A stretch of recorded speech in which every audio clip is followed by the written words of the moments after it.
From this moment on, you will now be known as Sharkbait. Sharkbait, ooh-ha-ha! Welcome, brother Sharkbait. Sharkbait, ooh-ha-ha! Enough of the Sharkbait. Sharkbait, ooh, well. What's up, everybody? This is D with today's Sunday swim topic, L.A.R.S. L.A.R.S is something I think we all have to deal with, otherwise known in the aquarium hobby as lazy ass reefer syndrome. That's right, L.A.R.S.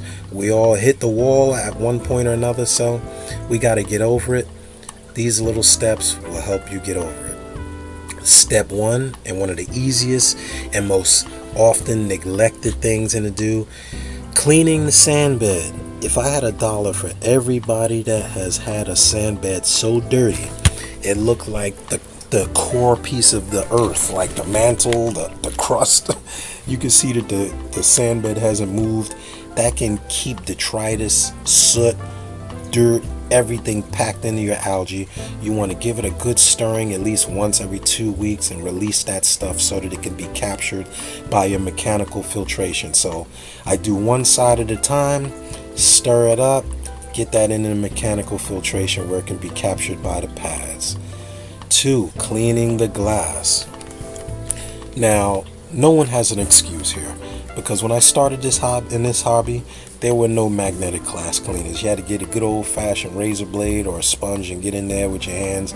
Now you can clean the tank. You don't have to even get your hands wet. And we have some of the best tools to do so. Right here you can see me using the flipper. The flipper is an excellent magnetic glass cleaner to get that hard on, baked on, caked on coralline algae off your glass. And like I said, the easier you make things, the more likely you'll do it. You won't become a lazy reefer. I got the flipper here from my buddies from My Aquarium Box. Thank you guys. You got great service, excellent products. If it wasn't for them, I would never have thought about the flipper. So if you guys want to look into My Aquarium Box, I'll put a note in the description so you can look into their website and get some more information about them. But anything like this that you can get to make your life easier, by all means. The easier you make your maintenance in the hobby, the more likely you're going to do it, and the more likely your tank will thank you for it.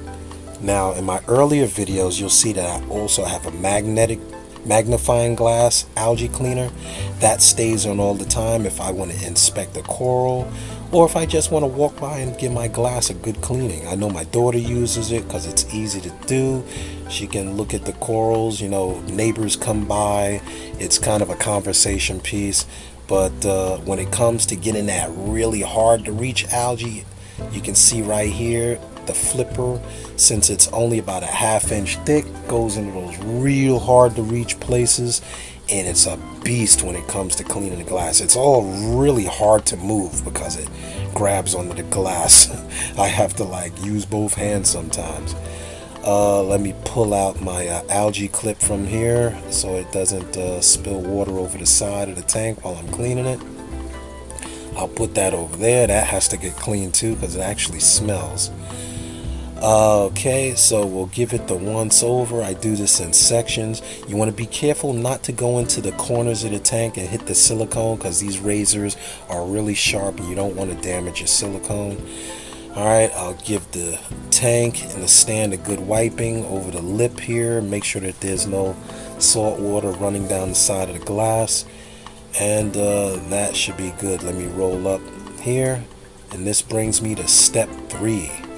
When you see me going for the algae brush, my old turkey brush, this is what I use to remove detritus and gunk from the rock.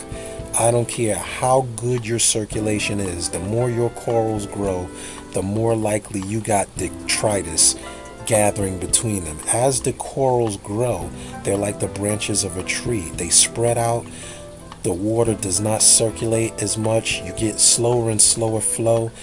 And this is one of these great tools for brushing off algae, just getting little sand that's accumulated. Sometimes your corals, the pumps will blow sand on them. You can use this brush to clean them off.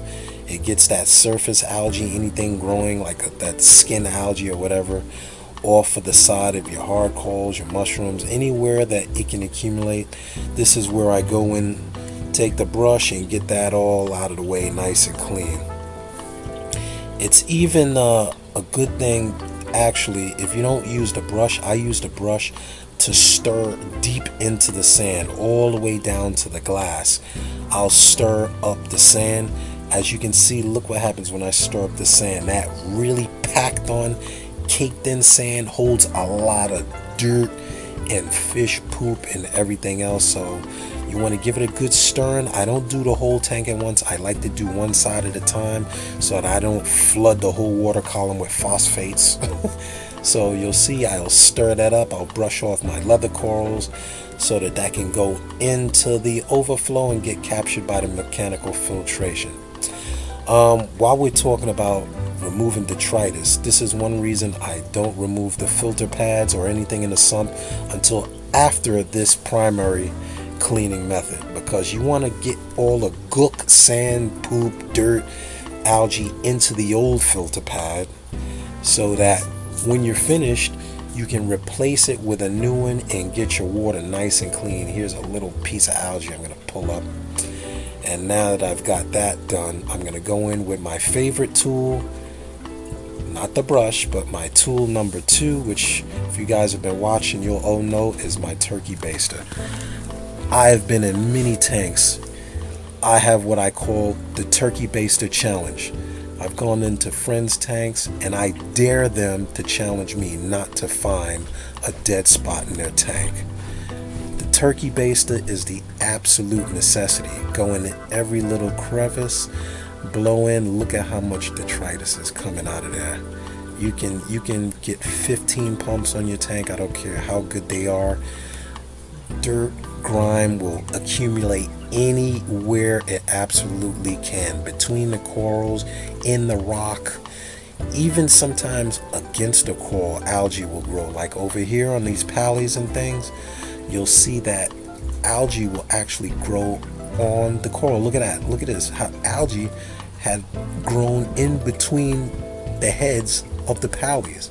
So I get my turkey baster, give it a good flick like that, and off it goes. Now I can blow in between them, make sure that that gets captured by the overflow, and give it a good cleaning. You want to go into all the little crevices, which is another reason I keep one pump on. Well, right now one of my WP-40s is acting funny, but usually when you clean your tank, you want to keep the power head blowing towards your overflow, so as you blow it, as you see here, it'll rise up and go into the overflow. Look at this. Oh, look, a little jewel I found here, which I would have never known. Look at that, a little mushroom. See, this is the perfect example of how things accumulate in dead spots. Here's a perfectly good, let me take a look at it. I believe this is a green mushroom frag. It's not one of the purples because it has that green hue on it. It was just buried in between all those corals and rock where I would have never known it was back there. So I'll take this boy and put it in the old frag tank. And this is why you want to get into the habit of doing this on a regular basis so that you can avoid L.A.R.S. The lazier you get, the more likely you're going to come up with tank crashes, phosphates, and all that other stuff. So just get into a regular habit of taking a good look at your tank and doing regular cleaning like this, and it'll help you by loads, leaps, and bounds. So now, as you can see, I've gone over the whole tank with the turkey baster, the brush. Now it's time to give that glass a good cleaning. I'm going to do this a couple of times. The best tool for this is a aquarium safe glass cleaner and good old-fashioned newspaper. Nothing is better for cleaning glass on aquariums than good old-fashioned newspaper. I do a first dry run to get all the salt off. I clean behind my magnets and anything that I have on the tank. I actually have to take this off, put this down, and get those flippers off of here. But you want to make sure that before you get the final cleaning, you want to make sure that there's no dried up salt water or grease or things from people's hands. You know, you have company over, you have kids in the house, they love to touch the glass, it get oily, you get buildup, you get soap from their hands, everything gets on the glass. So you got to give it a good cleaning with some newspaper and get that off. I even notice one of the things drives me crazy. The more I clean the glass, the more I notice little things. Little smears drive me nuts. I like to have them absolutely clean. I don't leave everything on the tank, but I do know that I'm a stickler for clean glass. If I see a streak in it, it drives me nuts. So I'll clean that.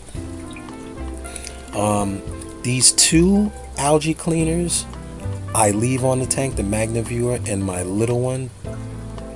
But the flipper I don't leave on there. I use that for the heavy duty cleaning. So I'll take the flipper off, I'll rinse it in fresh water and put it away. I'm not going to do that now for the sake of video. I'll stick it down here in my overflow tank. But you want to give that a good rinsing in fresh water. You want to go back here with the newspaper and give it a good wiping. And I'll put you on to a little note. Nothing is better than newspaper, fresh newspaper. You want to ball it up tightly, and then give your tank a once over after you've wiped it with your glass cleaner. That's an age-old secret that has been given to me by the old timers, and I'm giving it to you. So consider that my DIY tip. Take fresh newspaper, ball it up, not just use it dry. Ball it up in your hands, and I don't know what it is. Maybe it's the ink or however they process the newspaper when they put it through the feeders, but it is the best for polishing glass. Will not scratch it. It will remove grease, fingerprints, everything from the glass every time. Now that I got that done, I'll sit back. I'll see if I missed anything. I'll wipe off the edge, make sure that there's no water running down. Make sure that there's no salt creep running over the edges. I'll clean any glass that I have sitting on the top and make sure everything is going into the overflow. As you can see, I've cleaned off those pallies. You can see down in the rock there was obviously a buildup there because now it's almost white in some spots. I've cleaned off the WP-40. Make sure that it's not circulating any gunk. Give it a good dip in vinegar water solution and take a good look at the tank. So now you can see the tank is nice and what I call mechanically cleaned, which means surface detritus, algae buildup, and any known easily visible. I'll even make a mention of this because I didn't do it. I'll do it later. You have to clean your magnets, people, because algae will grow in the magnets and the magnets will recirculate it in the tank. As you can see here, the water's blowing on it. It'll spread algae. Now that I have the water, the coral, and the rock nice and clean, now we can get down to cleaning the sump and letting that pump run. Now is the time that you can go get your hands dirty. Go into the sump, clean out your skimmers, test your pH, test your phosphate levels. You want to change your filter pads here. I have a fresh brand new white pad in there, fresh start. Clean out your protein skimmer cups. Make sure that the rubber edges are nice and clean. And this, my friends, is the payoff. I sit back, have a brew, relax, kick my feet up, and know that I have once again avoided L.A.R.S, Lazy Ass Reefer Syndrome.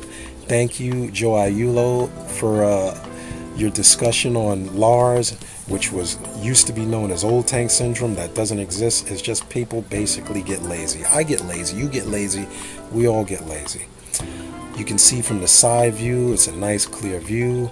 I leave it a little haze. There's a little tent on there so I don't get direct sunlight from my patio door. And now the tank is clean. So I want to thank you guys for watching. I want to ask you, click that subscribe button. Look out for future Sunday swims. This one is coming to a close, so until next time, click the subscribe button. Thank you for watching, and tank on, everybody. This is D signing out. See ya.